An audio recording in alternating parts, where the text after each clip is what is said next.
First of all, thank you very much for agreeing to this interview. We are recording the final program of the season, and your views as an analyst, former U.S. ambassador to Russia, and former White House advisor to the president, who has also been to Georgia and knows the local context very well, are extremely valuable and interesting.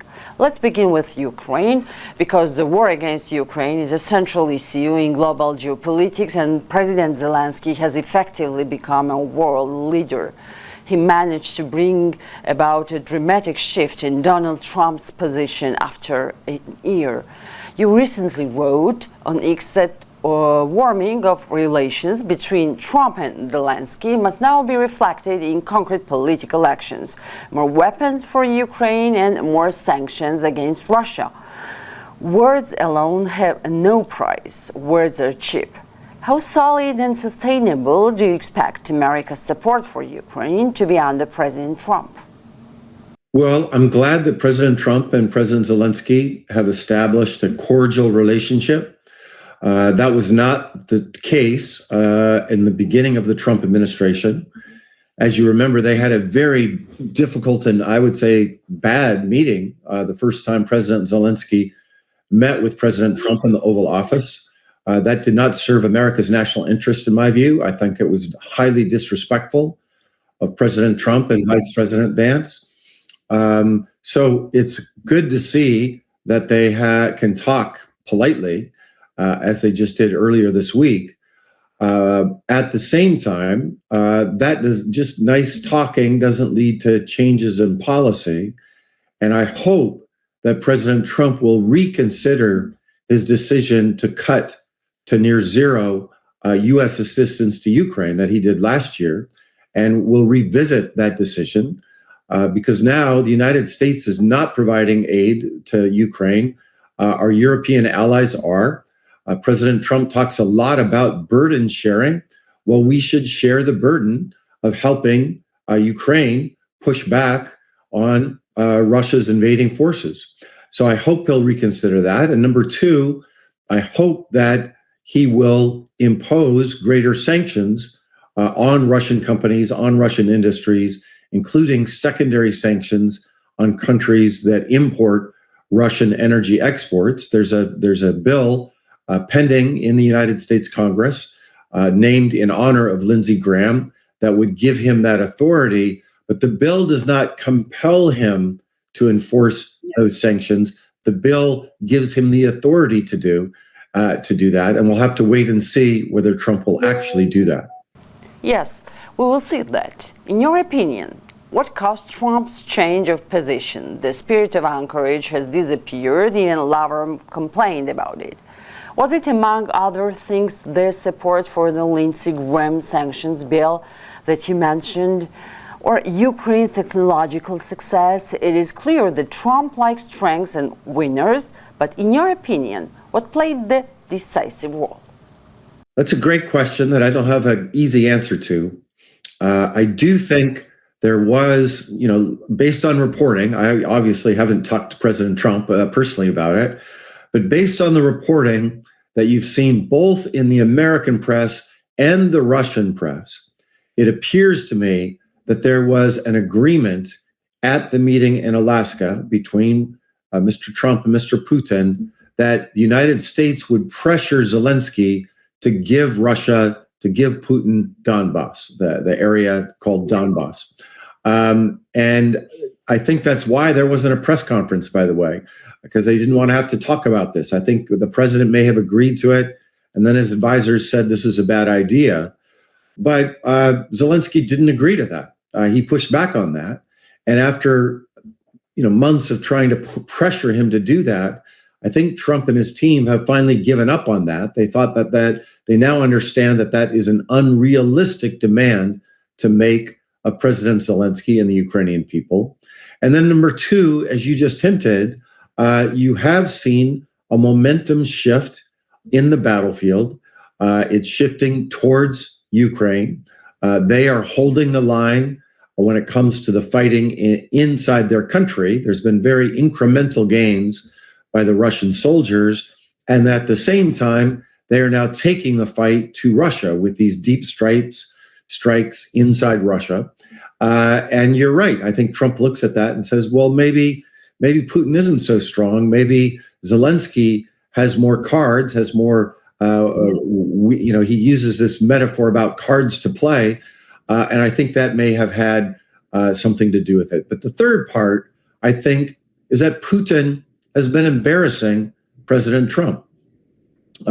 President Trump gave Putin many concessions. He cut all assistance to Ukraine.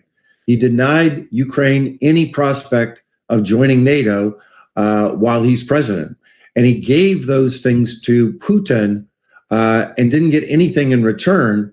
And instead of saying, okay, now's a good time to compromise because we've achieved these concessions, Putin just kept upping the ante and I think embarrassing President Trump. So I think that is a third factor at play here. However, we saw that he intended to ask Putin directly whether Russia had provided Iran with the coordinates of U.S. military bases. Does this mean that Trump still takes Putin into account? Well, I just think that I don't know exactly what that shows, but either naivete or dodging the question. But of course, I've negotiated with Mr. Putin. I've known him for a long time. I've written about him. I've followed his career for a long time. Of course, if you ask Putin, are you sharing intelligence with the Iranians? He's going to say no. He's going to lie about it. It's clear as day. He lies about things every day. So to say, well, I'm going to ask Putin about it, I thought that was a very naive answer. And I hope that he didn't really mean it. I hope he was just evading the question. In an interview with the Ukrainian TV channel, you said that time is no longer working in Putin's favor. It is on Ukraine's side. I hope Putin understands this signal because if he continues this war, he will only make his own position worse. In your opinion, what will stop Putin, for whom this war is an existential issue, a Putin who continues to bombard Ukraine so brutally? Honestly, I don't know. I want to be very candid with you. It's hard for me to understand Putin's mindset these days. Of course, I don't see any scenario by which he will conquer Ukraine, overthrow the regime, demilitarize the armed forces there, and stop NATO expansion. Those are all the things he said were the objectives of the invasion back in 2022. I just don't see him able to achieve any of those objectives. I don't even think he can conquer Donbass. I think that is an objective that will be very difficult for him to do. After trying literally since 2014, he's failed at doing that. At the same, Ukraine will never allow that, will it? And they will never agree to give up their territories, especially Donbass. This is a strategic issue for them, isn't it? Exactly. It is strategic for them. I think that's important for everybody to understand. I'm not an expert. I'm not a general, so I'm not going to pretend to be one. But when I talk to people who are sophisticated about this, they say it would take years for Russia to conquer Donbass at the current rates. And the dynamics are changing. The Ukrainian drones are getting better. The ballistic missiles are getting better. They're getting longer. Russia is too. We need to acknowledge that. The Russian drones are getting better as well. And the Russian ballistic missiles, they have an advantage on that. But I do not think time is on Russia's side in the way that everyone had assumed back in 2022 for a couple of reasons. One, I mentioned the capabilities of the Ukrainian armed forces continues to get better. Second, while American assistance has diminished, European assistance has remained firm. They've made that very clear. And, recent agreements, such as the agreement to send the fighter aircraft from Saab, the Swedish company, to Ukraine, other smaller agreements suggest that Europeans are in this for the long haul. In addition to that, I'm very encouraged by the announcement of new possibilities for the production of interceptors for the Patriot missile systems inside Ukraine or inside Germany. That won't help the Ukrainians in the short run, but in the long run, It most certainly will. And that those are forces in favor of Ukraine. Now, having said all that, it's also important to note that Ukraine does face real challenges. They face manpower challenges. That is unequivocal. That is true. And this winter is going to be very difficult for the Ukrainian people because of how much damage Russian attacks on energy infrastructure has done over the last year. But when I talk to Ukrainians every day, I just had several of them at my house last night. I also look at opinion polls, and I don't see, both in my conversations or in opinion polls, a society that's ready to quit and to capitulate to Putin. And that's where I think Putin really has miscalculated in his reading of Ukrainian society. I just think he doesn't understand Ukrainians. I think he's been misreading that society, and I just don't see a scenario under which terrorist attacks continue throughout the fall and winter, and Ukrainians then say, "Well, we better quit." I don't think that's going to happen. You have repeatedly said that Ukraine must win. What does victory mean in practical terms? The restoration of the 1991 borders, or an agreement that simply stops the war? Well, ultimately, the answer to that question is for the Ukrainian people to decide, not me. And I want to respect that this is their country and their territory, not mine. I'm sitting very far away here in California. But as a social scientist looking at this war and comparing it with other wars, I study international politics and teach about international relations here at Stanford. When I look at where this war is right now, my assessment is that Ukraine has already won. If you go back and you look and listen, as I did very closely, to what Putin said were his objectives back in 2022, he said he wanted to unite the Slavic people. He didn't do that. He said he wanted to have all of Ukraine be subservient to Russia. Remember, people forget, he didn't send his tanks to Donbass. He sent his tanks to Kiev because he wasn't just planning to conquer Donbass and Novorossiya. He was planning to conquer and subjugate and control all of Ukraine. He's failed at that. Third, he wanted regime change. He was very blunt about it. He wanted to overthrow the regime in Ukraine. He called it denazification. He's failed at that. The democratically elected president is still in power, and the democratically elected parliament, the Rada, is also still in power. He's failed at that. Demilitarization, he said that was an objective. He failed at that. He said he needed to invade Ukraine to stop NATO expansion. He failed at that. Finland and Sweden joined NATO, and I was just in both those countries recently. They are robust, enthusiastic members of the NATO alliance, unlike some other countries. They are force multipliers that make real problems for Russia. And so then it just comes down to where the borders of Ukraine versus Russia might be, depending on where the war ends. But no matter where they're drawn, I see this as a victory that Ukraine fought what we thought was one of the most powerful militaries in the world and stopped them and defended its independence, defended its sovereignty, and defended its democracy. And so when the war ends, whenever that will be, I predict that Ukraine will become a thriving democracy, a booming economy, a net exporter of defense for all of Europe, both with their weapon systems and their soldiers. I think they're going to become a very, very strong country in Europe.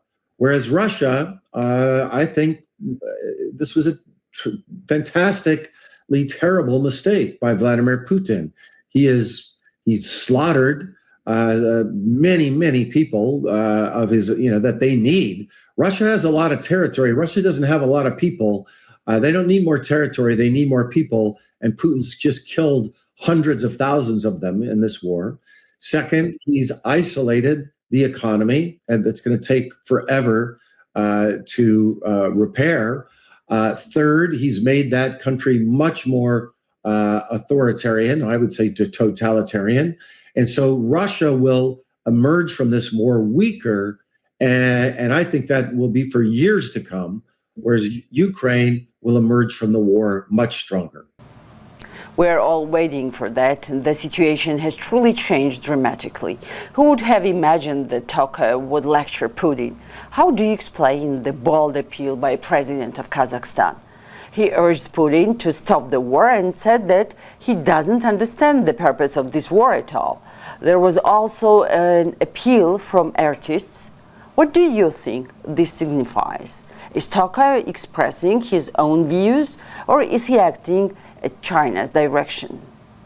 Well, I applaud Mr. Tokayev for saying what he did, and he said it sitting right next to Putin. That's a lot harder than just saying it on social media or a local television station in Kazakhstan. He's always, if you follow his career, he's never been a supporter of this war. He's been more cautious in his criticism. And I think it's a signal that I hope President Putin understands that many countries have, even supporters of Russia have, that this war has gone on too long. I was just in Beijing recently, and even there, I didn't meet with Xi Jinping, but I heard a lot of frustration among even academics in China. Like, why is this war going on so long? What is he seeking to achieve? There's a lot of nervousness that this is weakening their ally. So I hope Putin will listen. But to answer to your last question, I'm not sure that he will. I think he's very ideologically motivated. He doesn't think in terms of costs and benefits. He thinks in terms about expanding the Russian Empire and being like Peter the Great and Catherine the Great. And so therefore, I don't think he's going to change his mind. Therefore, we have to just change his capabilities. And that's why I believe the West, including my country, should be providing more military assistance to Ukraine, and we should be enforcing greater sanctions and enforcing the sanctions we have against the Russian economy to reduce the amount of money that Putin has to spend and to reduce the components that come from China and other places through intermediary countries, including many countries of the former Soviet Union, including Georgia, that they come through. And we should be more robust in enforcing that as a way to stop the war. I hope that will be the case. Mr. McFaul, before we move directly to Georgia, I cannot miss the opportunity to ask you this. Looking back from today's perspective, was a recent policy justified, or on the contrary, did it embolden Putin? Was this approach a mistake, or was it naivety? No, I don't think so. I think that's a misreading of history. Putin invaded your country before the reset. That happened. And by the way, there were no sanctions against anybody. There were no weapons given to Georgia. So I think you have to go back earlier in time to understand that whenever Putin decided to use force in his part of the world, the West, until 2022, did not respond effectively, including in 2008, including in 2014. And I would say even in 2022, I would have liked to have seen a bigger reaction. I think the real thing to understand is Putin invaded Ukraine in 2014, not because of American policy, but because of the revolution. It's very clear. It's very obvious. There was a revolution in Ukraine that overthrew his ally, a democratic revolution. And that's what he feared, and that's what he was reacting to. He didn't care about what Brussels think or what Washington thinks. And that's always been what Putin fears. He fears democratic expansion, including in Georgia, by the way, not NATO expansion. And that, I think, our leaders in the West have gotten wrong in the past, but hopefully they've gotten right today. As for Georgia, the situation has deteriorated dramatically. In your book, Autocrats Against Democrats, you write that autocrats learn from one another. Is it also true in Georgia's case? Ivanishvili seems to have learned everything from the Kremlin's playbook: disinformation, election interference, attempts to silence media, repression, and he has left us without the West and without allies. Yet I still wonder, why did the West allow Ivanishvili to go this far? He openly chose the side of Iran, China, and Russia. That's a hard question that I don't have an easy answer for. I just want to say, me personally, having written about the democratic breakthrough in Georgia. In fact, I just gave a lecture about it here at Stanford yesterday, just so you know. That was an extremely optimistic time. The erosion of semi-autocratic rule, first in Serbia 2000, Georgia 2003, and then the Orange Revolution in Ukraine in 2004, was a very optimistic time. And it's tragic to me to see the slow erosion of that democratic breakthrough in Georgia. And, I think we can't just blame the West. It's so easy to say it's always the West's fault. I think Georgian leaders also made mistakes, and I think that's a part of the story. It's not just about the West, but I do think the West in general, United States and Europe together, not just the United States, did have more leverage that we could have used that our leaders did not use. In some countries, we don't have that leverage. In Russia, for instance, we don't have that kind of leverage vis-a-vis Russia. It's a big country. It's a powerful country. It has a lot of oil. That makes it easier for the autocrats there. But Georgia, I think, because we did have this relationship and with civil society, with a lot of connectivity there, I think we should have used more leverage. And I think, in fact, I was part of these debates many years ago, including coercive diplomacy, including sanctions. But we failed to do that. And with the Trump administration, I just think we need to be clear. I don't see any evidence that President Trump cares about supporting democratic movements, civil society, rule of law, human rights abroad anywhere. I'm not just talking about Georgia. I'm talking about anywhere. And I think this is a tragic new moment in American history. He decimated USAID. He ended the funding for all of the NGOs in America, many that used to work in Georgia actively. He went after the radios. He doesn't meet, when has he ever met with a Democratic opposition leader? I can't think of a time he has. Even after taking up Maduro in Venezuela, he started to work with the autocrats there. He's not supporting the democratic movement there. So I say that at a moment now, but I want to hope that won't be forever. I personally think these are mistaken foreign policies by my government, and I hope that we have elections coming, and I hope the Democratic Party will come up with better, more creative ideas for why the United States should support democratic ideas, democratic leaders, democratic movements abroad, including in Georgia. I do not know whether you have had the opportunity to read the joint article by Jan Kelly and David Kramer, in which they openly discuss how Ivanishvili took advantage of the West inattention and establishing a new one-party dictatorship. Today, politicians, poets, singers, actors, and journalists are in prison, including my colleague, our television host, Vahosanaya, who was arrested over a Facebook post. How concerned should the West be about the direction Georgia is taking, especially given that the country has become one of the hubs for helping Russia circumvent sanctions? Well, of course, I think it's tragic. I think it's wrong. I've written about this before. My country, we have an interest in supporting democratic governments all over the world because they're better allies to the United States. They're closer to us. And when they go in this autocratic direction, as you already described, then they join the autocrats, right? They join China, Russia, Iran, North Korea, and that's not in America's interest. But I also want Georgians to think about that. I think, you know, it's not for me to decide what happens in your country. And I know, you know, it's difficult to fight against autocracy, although I've been very impressed by the demonstrations in Georgia. But the history is very clear. You know, look at Russia versus the West. Like, you know, look at Belarus versus Estonia. I was just in Estonia. Look at, you know, the autocrats versus the Democrats after the collapse of the Soviet Union, after the collapse of communism. It's just crystal clear. The richest countries are the ones that became democratic and oriented towards Europe, and the poorer countries are the ones that became autocratic.